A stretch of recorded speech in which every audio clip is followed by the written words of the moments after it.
Baik, selamat malam jemaat yang terkasih di dalam Kristus. Kita bersyukur karena pada malam hari ini kita sekali lagi boleh diberikan sebuah kesempatan untuk bersama-sama berdoa, kita menaikkan puji-pujian, dan sebentar lagi kita juga akan merenungkan kebenaran firman Tuhan. Nah, saya mengajak kita untuk bersama-sama membaca beberapa ayat dari surat Paulus kepada jemaat di Kolose. Jadi kita sama-sama buka surat Kolose. Kita akan melihat dua bagian. Yang pertama kita akan melihat pasal yang pertama. Kita akan membaca ayat yang ke-15 hingga ayat yang ke-19. Lalu setelah itu kita akan bersama-sama membaca ayat yang pasal yang kedua, ayat yang ke-8 hingga ayat yang ke-10. Jadi Kolose pasal yang pertama, ayat yang ke-15 hingga ayat yang ke-19. Dan kemudian Kolose pasal yang kedua, ayat yang ke-8 hingga ayat yang ke-10. Jadi tema yang diberikan kepada saya adalah kepenuhan Allah di dalam Kristus, yang sebetulnya ada di ayat pasal yang pertama ayat yang ke-19 dan juga pasal yang kedua ayat yang ke-9.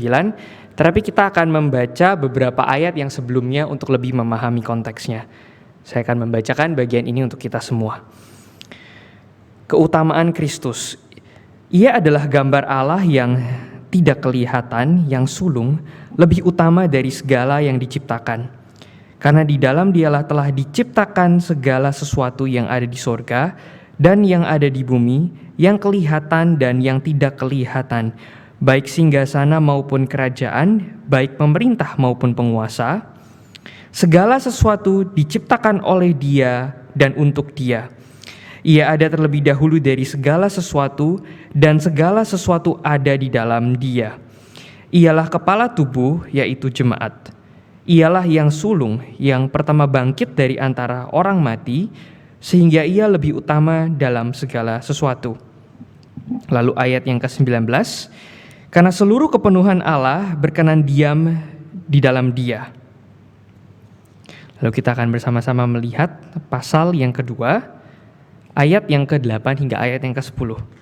Demikian firman Tuhan. Hati-hatilah supaya jangan ada yang menawan kamu dengan filsafatnya yang kosong dan palsu menurut ajaran turun-temurun dan roh-roh dunia, tetapi tidak menurut Kristus. Lalu sekali lagi ayat yang ke-9, ini mirip dengan pasal yang pertama tadi. Sebab dalam Dialah berdiam secara jasmania seluruh kepenuhan kealahan. Dan kamu telah dipenuhi di dalam Dia. Dialah kepala semua pemerintah dan penguasa.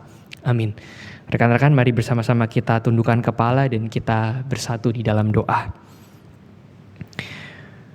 Bapa di dalam kerajaan surga, kami datang ke hadapan-Mu.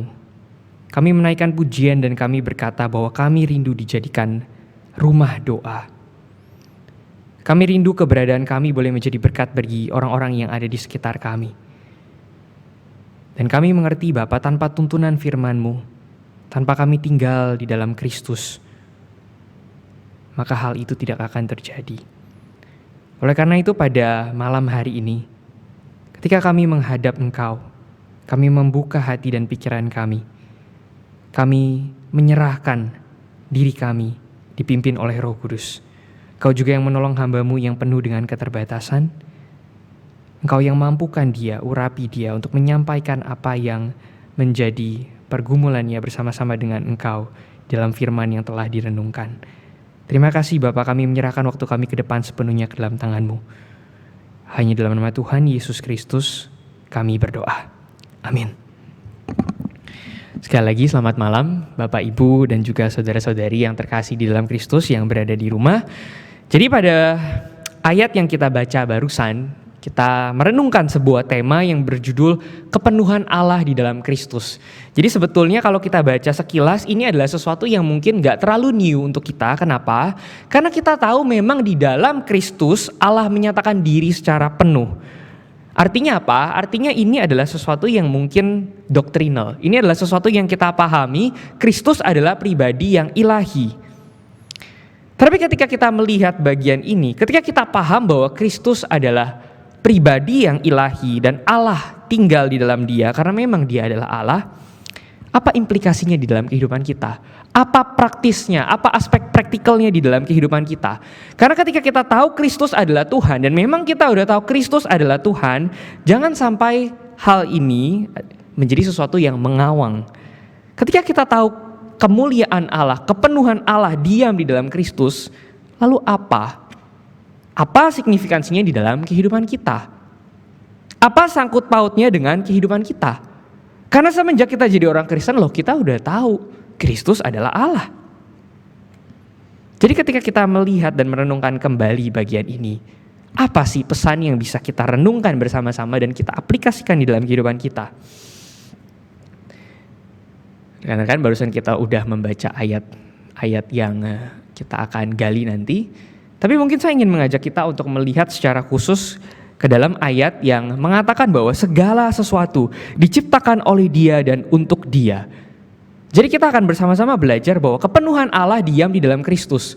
Tapi sebelumnya Paulus juga menulis bahwa segala sesuatu itu diciptakan oleh Dia dan ada untuk Dia.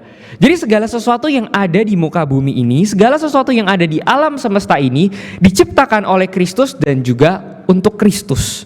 Nah, apa maksudnya? Kalau kita melihat sedikit kepada latar belakang jemaat di Kolose, maka kita tahu bahwa latar belakang mereka sedikit unik. Kenapa? Karena mereka adalah umat Tuhan yang sudah percaya, bukan karena pelayanan Paulus, tapi karena pelayanan rekannya Paulus yang lain. Jadi Paulus menulis khusus untuk mereka untuk memberi sebuah nasihat. Nah, pada waktu itu rekan-rekan, jemaat di Kolose itu memiliki sebuah tantangan, memiliki sebuah bahaya, ada kemungkinan mereka bisa jatuh ke dalam penyesatan. Jadi di Kolose, rupanya ada orang-orang yang masih mengajarkan bahwa jemaat itu masih perlu Taurat. Mereka masih harus bersunat, mereka masih harus merayakan Sabat, gak boleh sentuh ini, gak boleh sentuh itu. Dan Paulus bilang di pasal yang kedua, kamu jangan dengerin itu semua. Itu hanyalah hukum yang dibuat oleh manusia, yang meskipun kayaknya membuat kamu saleh, tapi sebetulnya hanya dibuat untuk kepuasan daging. Jadi gak boleh sentuh ini, gak boleh sentuh itu. Mereka adalah orang-orang yang diajarkan untuk hidup secara asketis.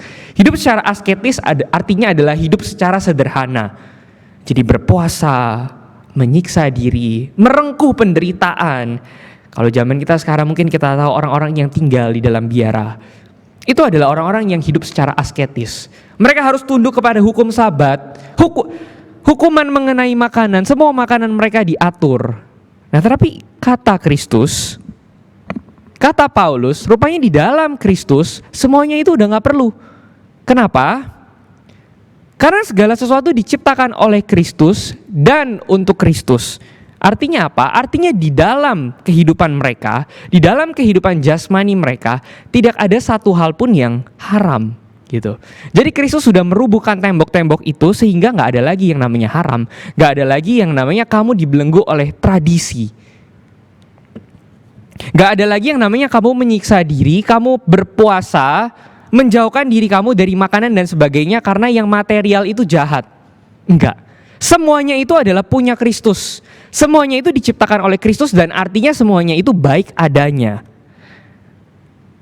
Dan makanya rekan-rekan kita melihat bahwa di sini Paulus menulis, di dalam Kristus seluruh kepenuhan Allah itu menjadi kenyataan. Maksudnya apa? Maksudnya adalah Kristus hadir di dalam tubuh darah daging.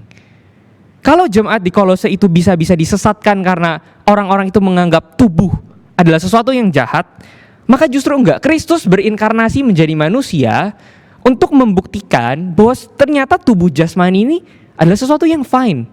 Tubuh jasmani ini adalah sesuatu yang baik. Gak ada yang bisa bilang bahwa tubuh jasmani atau hal-hal yang kita nikmati secara fisik adalah sesuatu yang buruk. Kenapa? Karena segala sesuatu adalah milik Kristus dan segala sesuatu ada untuk Kristus.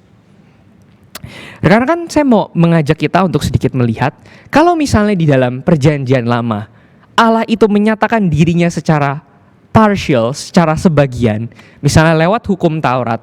Jadi hukum Taurat itu ada untuk apa? Untuk mengekspresikan keberadaan Allah. Ketika bangsa Israel itu melihat Taurat, mereka mengenal, oh Allah itu karakternya seperti apa ya. Nah, jadi hukum Taurat itu adalah ekspresi dari Allah. gitu. Tapi hanya sebagian doang. Makanya kemudian di dalam perjanjian lama kita tahu yang namanya kemah suci dan bait suci. Jadi Allah menyatakan dirinya pertama-tama melalui Taurat, lalu melalui bait suci, bait Allah. Di situ Allah berdiam diri. Tapi kemudian kita tahu bahwa di zaman perjanjian baru, Kristus datang sebagai manusia. Jadi kalau dulu manusia itu butuh perantara, butuh hukum Taurat untuk mengerti Tuhan, harus ke bait suci, harus ke bait Allah untuk bisa berinteraksi dengan Allah melalui perantaraan iman. Sekarang gak perlu. Kenapa? Karena Kristus udah hadir secara penuh. Dan itu artinya setiap dari kita, setiap orang yang mengenal dan berinteraksi dengan Kristus, kita bisa datang menghampiri Allah Bapa. Nah, makanya di situ dikatakan seluruh kepenuhan Allah berkenan diam di dalam Kristus. Jadi Tuhan bukan Tuhan yang jauh, meskipun Tuhan adalah Tuhan yang kudus, yang maha kuasa, tapi Tuhan juga adalah Tuhan yang dekat. Tuhan bukan Tuhan yang tidak bisa dimengerti. Tuhan adalah Tuhan yang menyatakan dirinya melalui Kristus. Tuhan bukan Tuhan yang tidak bisa disentuh. Kalau kita baca surat 1 Yohanes, Yohanes itu bilang, apa yang kami dengar, apa yang kami lihat, apa yang kami raba, itu yang kami beritakan kepadamu. Artinya apa? Artinya Allah yang tadinya jauh menjadi dekat di dalam Kristus. Karena kepenuhan Allah diam di dalam Kristus. Kristus adalah pemilik dan pencipta dari segala sesuatu. Tapi sekali lagi pertanyaannya, kalau kita tahu kebenaran ini, lalu apa? Apa yang mau kita lakukan di dalam kehidupan kita? Apa relevansinya bagi kita? Kalau Kristus inkarnasi jadi manusia, so what gitu? Karena kita udah tahu itu dari dulu. Berarti kita membaca ini nothing really new.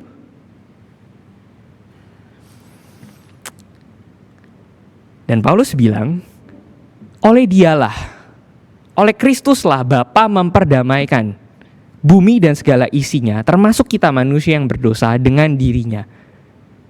Jadi seperti yang bisa kita lihat, Kristus datang dalam tanda kutip menjembatani kita supaya kita bisa menghampiri Allah Bapa. Dan ini kita juga udah tahu. Memperdamaikan di atas kayu salib, menebus dosa kita. Betul? Tentu. Setiap kita yang ada di dalam Kristus, kita telah ditebus. Tapi bagaimana caranya?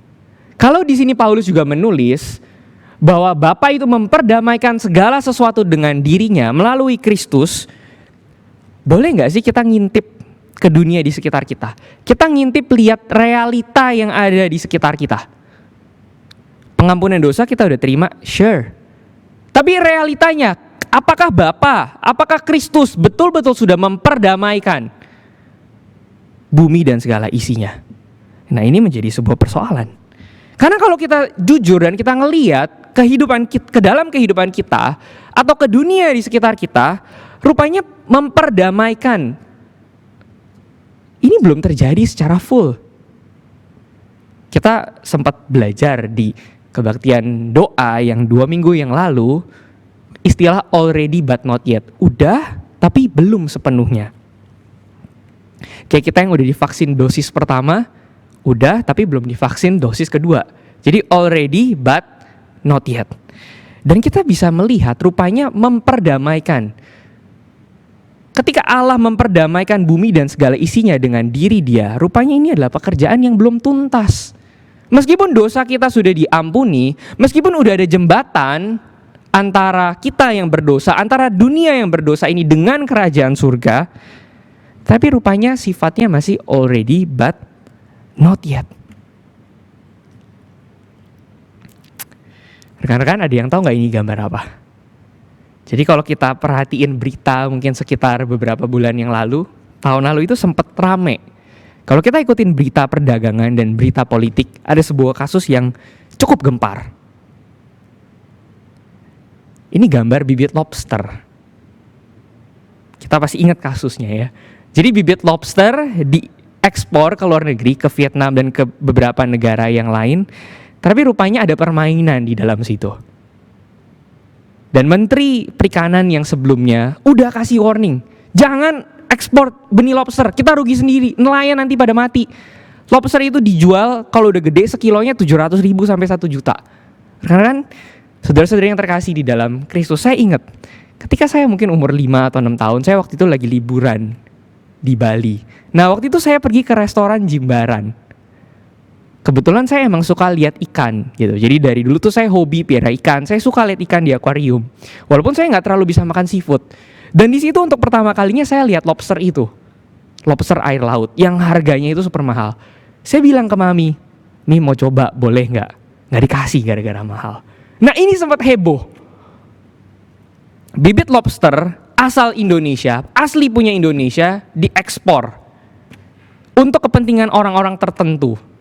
Jadi orang-orang tertentu itu dapat untung yang banyak karena jadi forwarder, tapi nelayan mati. Dan kita sebagai negara juga dirugikan.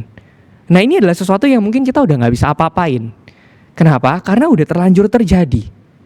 Tapi kalau kita mengingat di periode kementerian yang sebelumnya, oleh menteri yang sebelumnya, ada sebuah ketegasan yang dilakukan.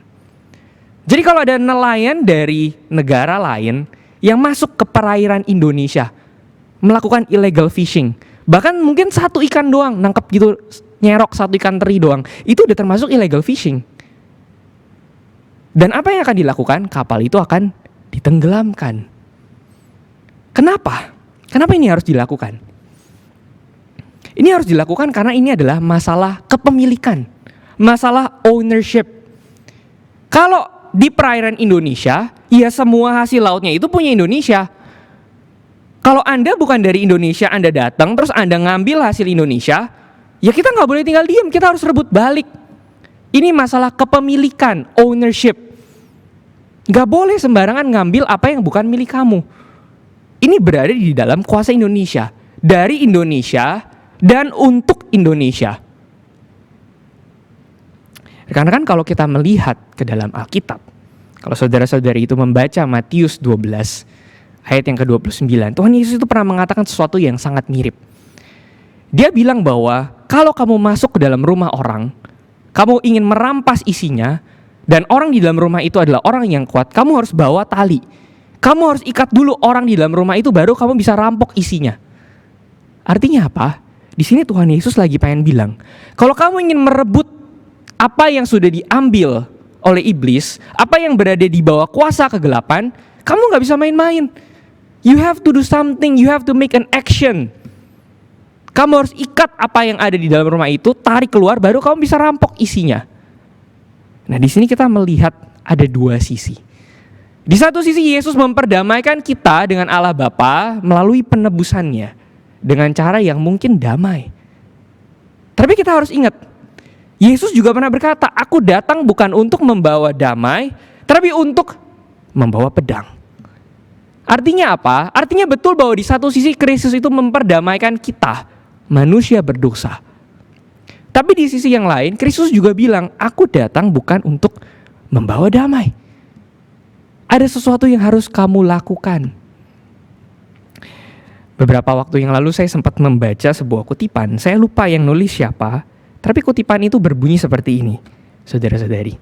We are not saved by work. Kita itu bukan diselamatkan karena pekerjaan kita, but we are saved for work. Tapi kita diselamatkan untuk melakukan sesuatu.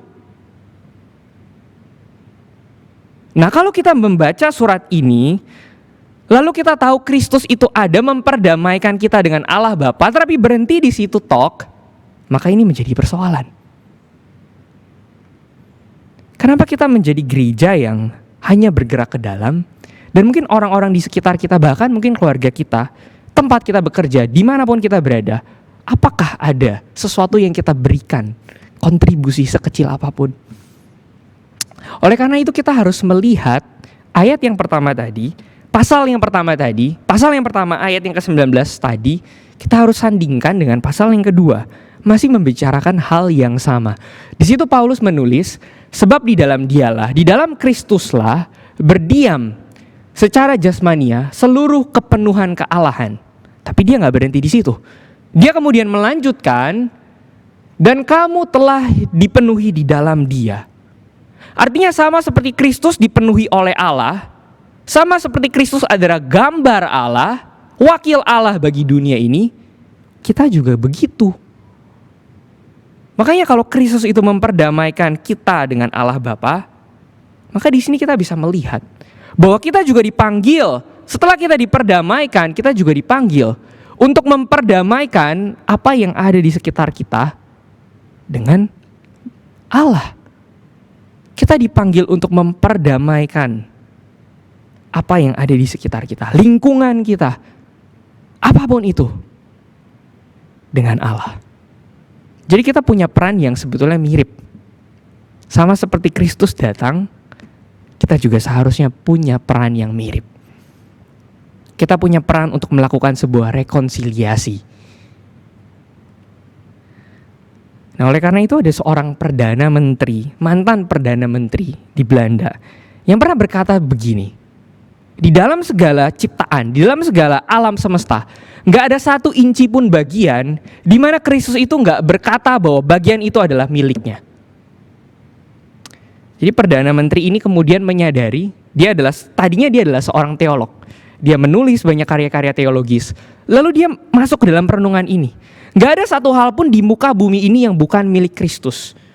Artinya apa? Artinya gak mungkin aku cuma duduk sebagai seorang teolog menulis tentang Tuhan. Aku harus keluar ke sana melakukan sesuatu. Dan akhirnya dia memutuskan untuk menjadi seorang Perdana Menteri. Dan di situ dia mendorong bahwa kekristenan itu harus masuk. Bukan cuma di gereja, tapi bagaimana institusi pendidikan itu dibangun, bagaimana sistem pemerintahan, ekonomi dan sebagainya itu dibangun untuk mendatangkan kerajaan Allah. Lalu bagaimana dengan diri kita? Bagaimana dengan diri kita? Tadi kita udah lihat sama-sama, di Perjanjian Lama, Allah menyatakan diri melalui setidaknya 3 cara, secara progresif. Yang pertama itu melalui hukum Taurat.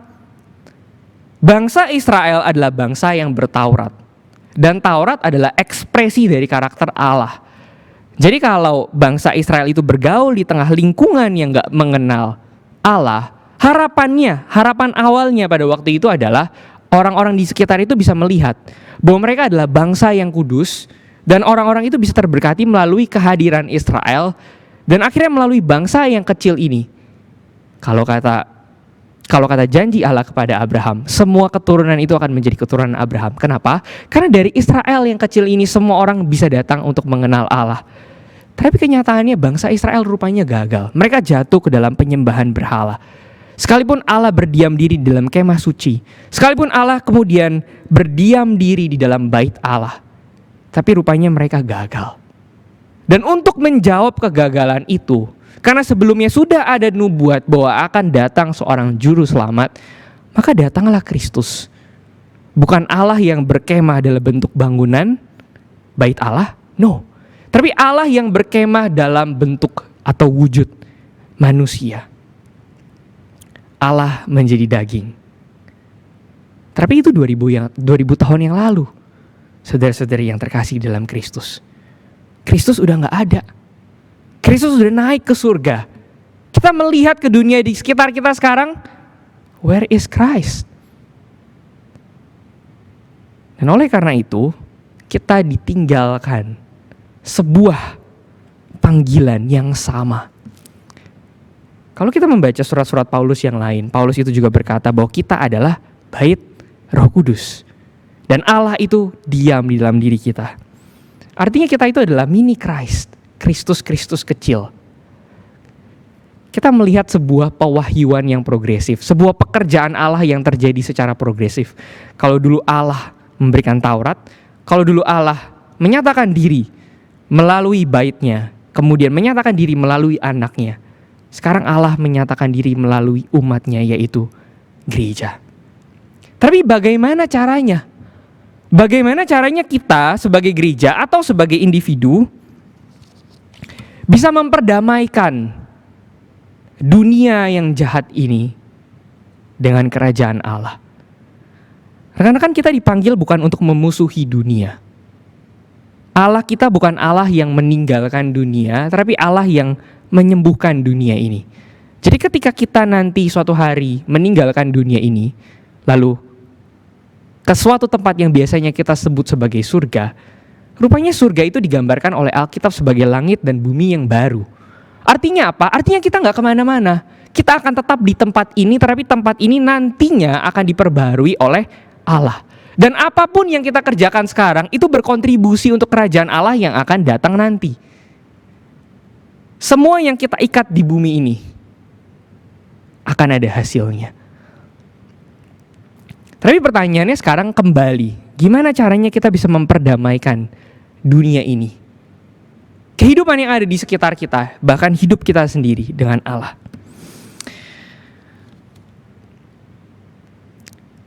Saudara-saudari, saya mengingat sekitar 5 tahun yang lalu sebelum saya itu masuk ke sebuah sekolah teologi, ya sekarang saya juga sedang menjalani praktik. Sebelumnya itu saya sempat mengikuti sebuah seminar. Jadi seminar yang diadakan secara khusus oleh sebuah gereja. Dan seminar ini ditujukan untuk apa? Untuk orang-orang yang punya pergumulan mau jadi hamba Tuhan. Jadi mungkin peserta yang ikut retret pada waktu itu sekitar 200 orang. Tapi semuanya itu adalah orang-orang yang secara khusus merasa dipanggil untuk menjadi hamba Tuhan. Lalu di sesi malam, entah itu di hari kedua atau di hari ketiga, saya mengingat si pembicara ini mengucapkan sebuah kalimat yang kurang lebih bunyinya tuh seperti ini. Kalau kamu gak mau jadi hamba Tuhan, kalau kalian yang ada di tempat ini gak mau jadi hamba Tuhan, it's okay, gak apa-apa. Tapi ingat ini baik-baik, profesi yang kira-kira berkenan di hadapan Tuhan, menurut saya paling gak cuma 3, dia bilang. Yang pertama, hamba Tuhan lagi apa-apa. Yang kedua, dokter. Yang ketiga, guru. Jadi dia bilang, kalau kamu gak mau jadi hamba Tuhan gak apa-apa. Kalau kalian gak mau jadi hamba Tuhan gak apa-apa. Tapi lakukanlah sesuatu yang berguna bagi manusia.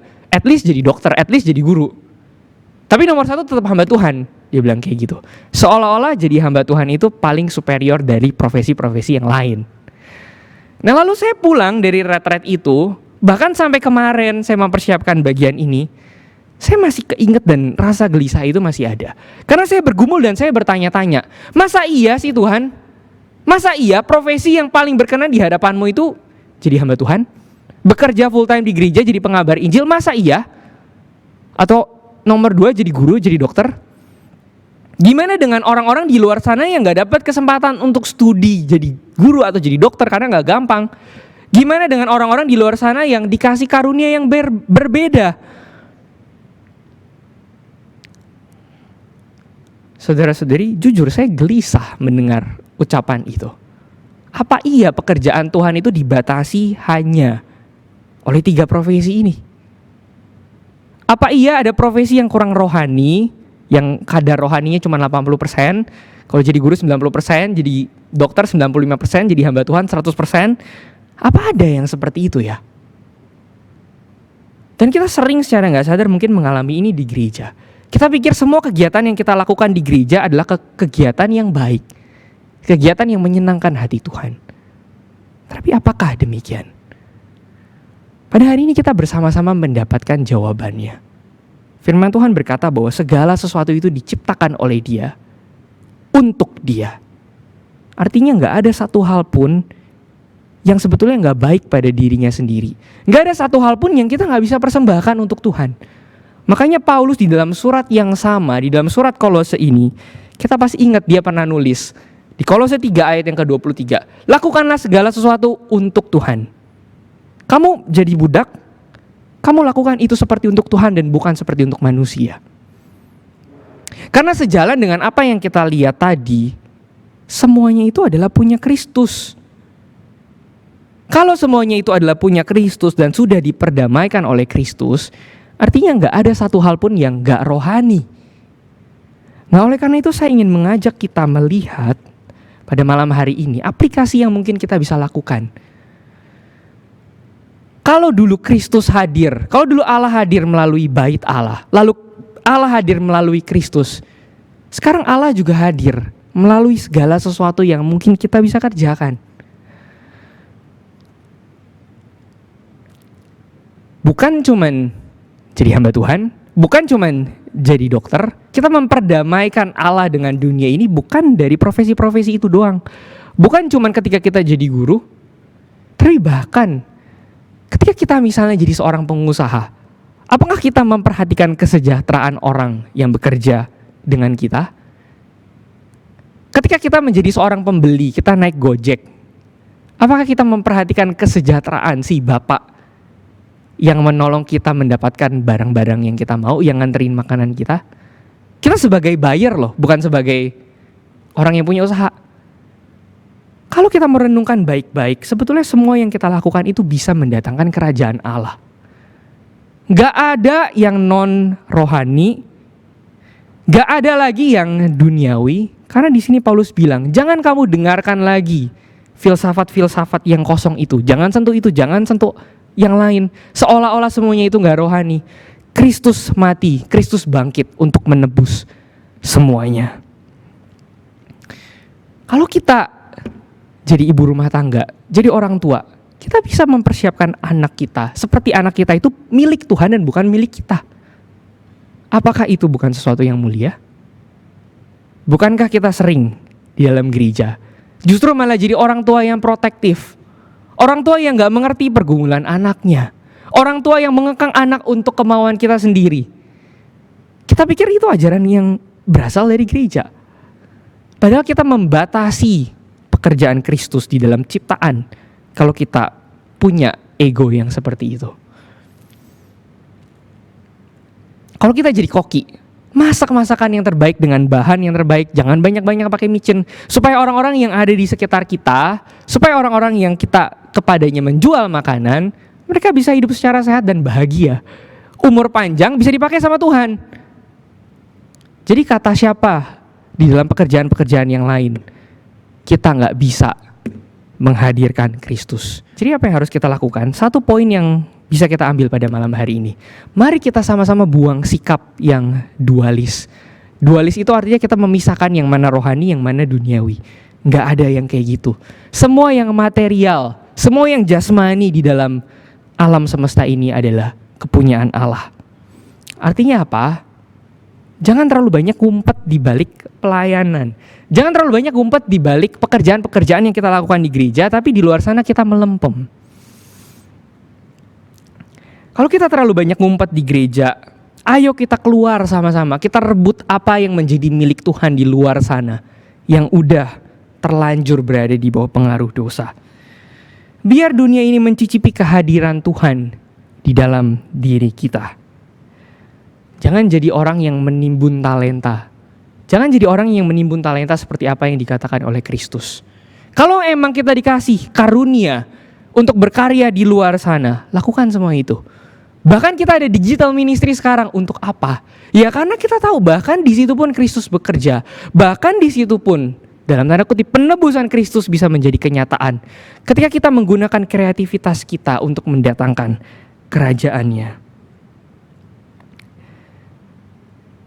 Jadi sekali lagi, rekan-rekan, saudara-saudari yang terkasih di dalam Kristus, kita mengingat satu hal. Ketika kita membaca bagian ini, dan ketika kita merenungkan bahwa kepenuhan Allah diam di dalam diri Kristus, kita gak boleh berhenti di situ. Kita harus juga mengingat bahwa di dalam kita Allah berkenan untuk berdiam diri dan tinggal. Artinya apa? Artinya kita dipanggil untuk merebut segala sesuatu di dalam ciptaan yang masih berada di bawah belenggu dosa. Mari bersama-sama kita tundukkan kepala dan kita bersatu di dalam doa.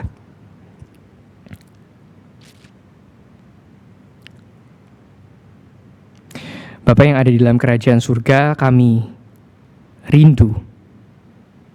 Lebih dari sekedar kami menjadi pendoa-pendoa, kami juga rindu menjadi tempat di mana Engkau hadir.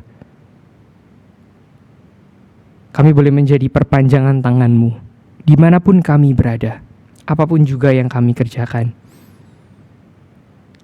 Kami boleh melihat bahwa segala sesuatu yang ada di ciptaan ini adalah baik adanya. Dan oleh karena itu kami boleh merebut segala sesuatu yang telah rusak, dan kami boleh mengembalikannya kepadamu. Di dalam keluarga, di dalam pekerjaan kami, di dalam studi kami, di dalam apapun juga yang kami lakukan, pakai kami sebagai alat-Mu untuk merebut, untuk mendamaikan apa yang sudah rusak. Dan kami percaya bahwa Kristus senantiasa menyertai kami. Oleh karena itu beri kepada kami kesanggupan untuk menjalani semuanya ini. Kami menyerahkan waktu kami sepenuhnya ke dalam tangan-Mu, Roh Kudus yang senantiasa memberikan penghiburan, kedamaian, dan juga kesanggupan. Mampukan kami ya Bapa, untuk senantiasa hidup di dalam Engkau. Demi nama Kristus Yesus kami telah berdoa. Amin.